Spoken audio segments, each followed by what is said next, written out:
O Ortodoxia, eu acho que foi o livro que eu mais li na minha vida. Eu devo ter lido ele mais 5 ou 6 vezes, tá? Eu já li em várias edições. Hoje eu estou usando essa da Eclésia, que tem a tradução do Ives Gandra da Silva Martins Filho.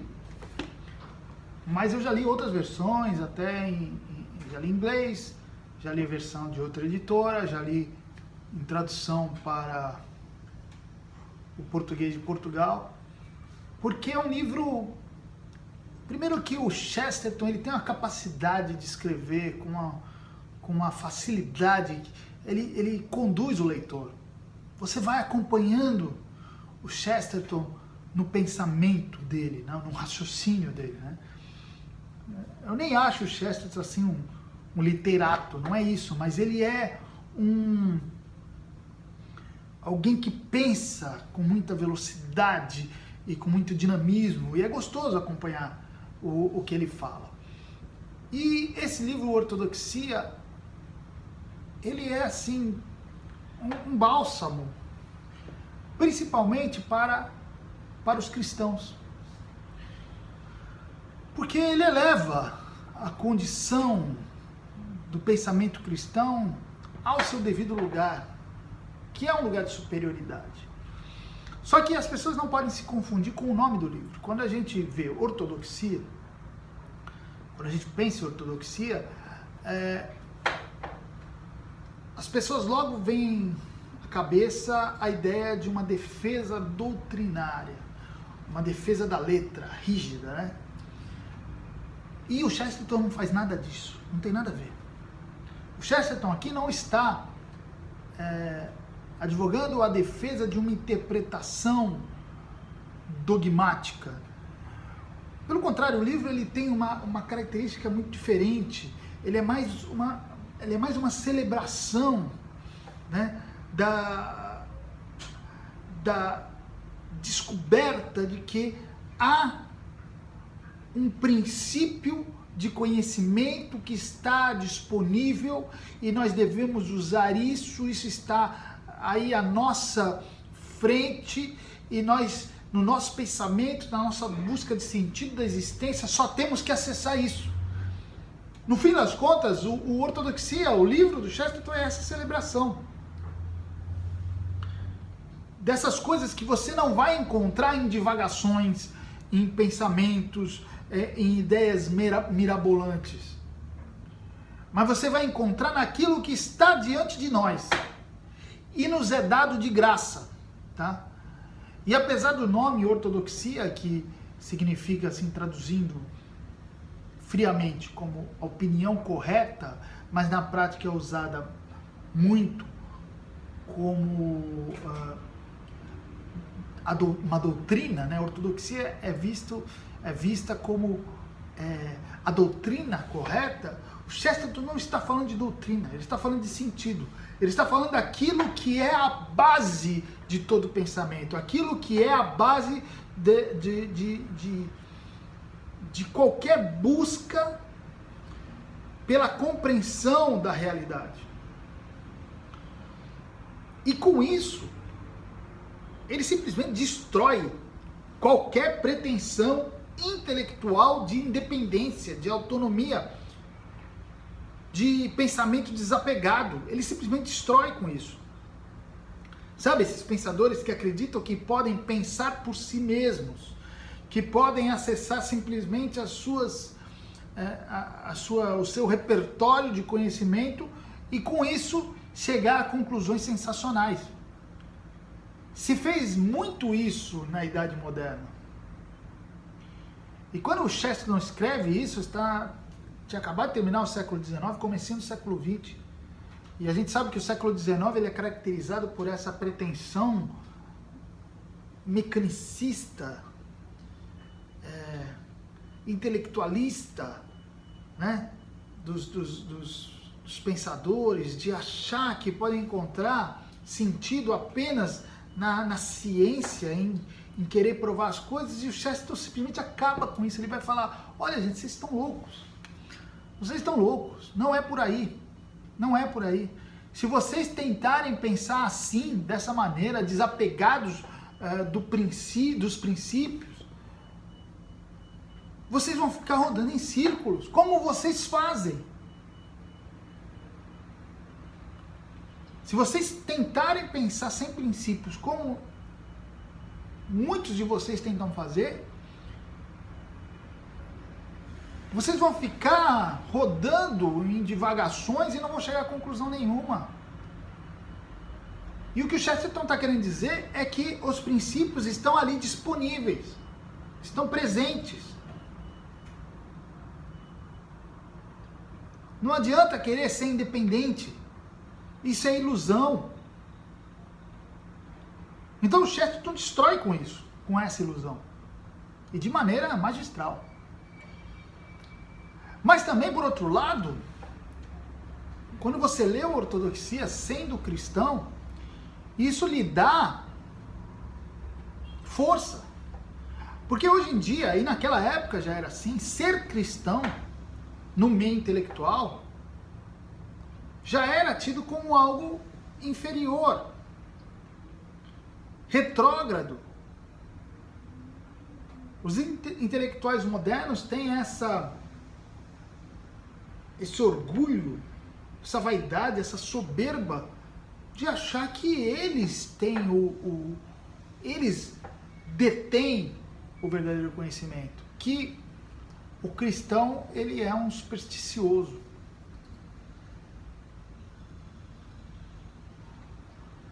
E o livro mostra que, na verdade, não é bem assim. Que o verdadeiro conhecimento, que aquilo que nós buscamos quando nós estamos tentando entender a realidade, o próprio sentido da existência, ele já está dado. Os princípios para entender isso já estão postos. E esses princípios foram dados pelo cristianismo. Foram dados por Deus. E ele mostra que ele mesmo, e esse é uma característica interessante, talvez por isso o livro fique tão gostoso de ler. O que ele escreve é muito honesto, porque ele diz, eu era assim, eu fazia isso, eu tentei fazer as coisas do meu jeito, pensar do meu jeito, e sabe qual foi a conclusão? No final das contas, que eu tentei pensar tudo da minha própria maneira, no final das contas, eu descobri que todas aquelas ideias mirabolantes que eu estava tendo, nada mais eram do que, de alguma maneira, a repetição daquilo que já existia. Eu não inventei nada, eu não criei nada. Eu dei uma volta no mundo e cheguei no mesmo lugar. Essa é a grande sacada do Chesterton.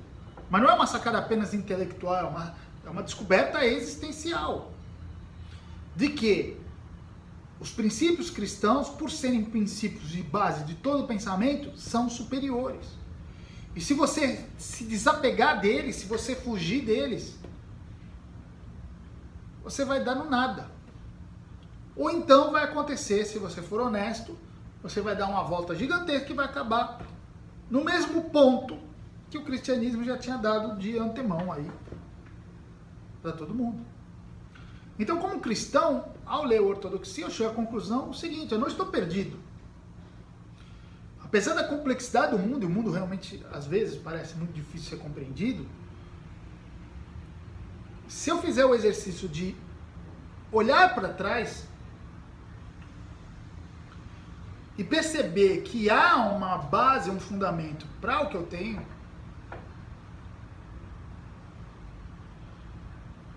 eu vou perceber que o que deve ter acontecido para eu não entender o mundo é que eu me afastei dos princípios. Eu fui orgulhoso e eu fui rebelde na minha pretensão de livre pensamento, na minha pretensão de tentar compreender as coisas por mim mesmo, simplesmente. E aí essa ideia de pensamento independente, ela fica completamente desmoralizada ao mostrar que há uma sabedoria subjacente a tudo isso, que há um fundamento que explica as coisas, e que toda a perscrutação autônoma, pretensamente autônoma, no final das contas é vã.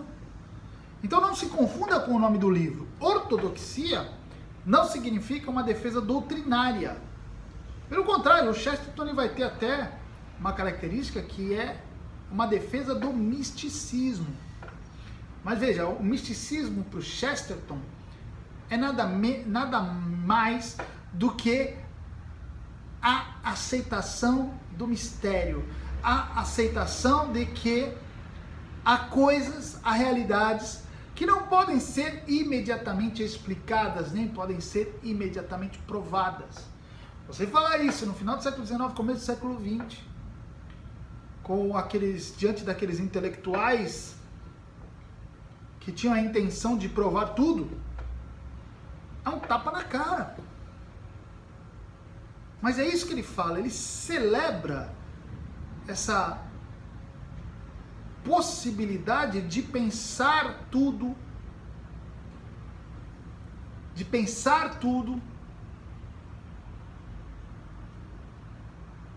aceitando que há realidades que não precisam ser imediatamente explicadas. E ele vai dizer que é isso que preserva até a sanidade das pessoas, é isso que preserva a verdadeira inteligência. Se a pessoa tentar explicar tudo, ela vai ficar louca. Então a gente pode dizer que o ortodoxia ele tem dois viés. Um é uma exortação contra o livre pensador, o pretenso livre pensador. Uma exortação para aquele que acha que pode, por si mesmo, entender as coisas. Ele vai falar, você vai ficar louco, você vai pensar como um louco fazendo isso. Mas o mais importante até, essa parte é bem interessante, mas o mais importante, eu entendo que é essa característica de tratar o cristão como aquele que tem à sua disposição o verdadeiro conhecimento. Então o livro ele também tem esse lado de um chamado de volta. Sabe a ideia do filho pródigo? O filho pródigo é aquele que sai da casa do pai, achando que, olha, eu vou fazer as coisas do meu jeito, eu vou gastar minha herança do meu jeito, e no final das contas, ele reconhece, ele é obrigado a reconhecer que ele depende do pai, que ele precisa do pai. Muitas vezes nós somos assim, o cristianismo nos dá o conhecimento, nos dá a realidade, nos dá os princípios, até a explicação das coisas, mas nós em determinado momento saímos falando, não preciso disso, vou pensar por conta própria, vou colocar em dúvida várias coisas, vou encontrar o meu caminho. No final das contas, nós somos obrigados a voltar, a olhar para trás e falar, não dá para viver totalmente independente, eu preciso reconhecer a herança do meu pai, eu preciso voltar para a casa do meu pai e eu preciso trabalhar considerando isso, sobre esse fundamento. E o legal é que, como o pai da parábola, o cristianismo é isso. Ele está de braços abertos para nós voltarmos, para nós reconhecermos. E ele está ali disponível. O cristianismo apenas diz assim para nós, olha, está aqui, a explicação, os princípios, os fundamentos estão aqui. Usem isso que eu estou disponibilizando para vocês. Reconheçam que isso é o princípio da sabedoria, que esse é o princípio do conhecimento, e a partir daqui vocês trabalham, mas não neguem isso, porque é isso que vai dar para vocês a base necessária para que vocês entendam a realidade de uma maneira ampla. Então, essa é a característica da ortodoxia, e é por isso que eu considero esse um dos livros mais sensacionais já escritos, né, em toda a história.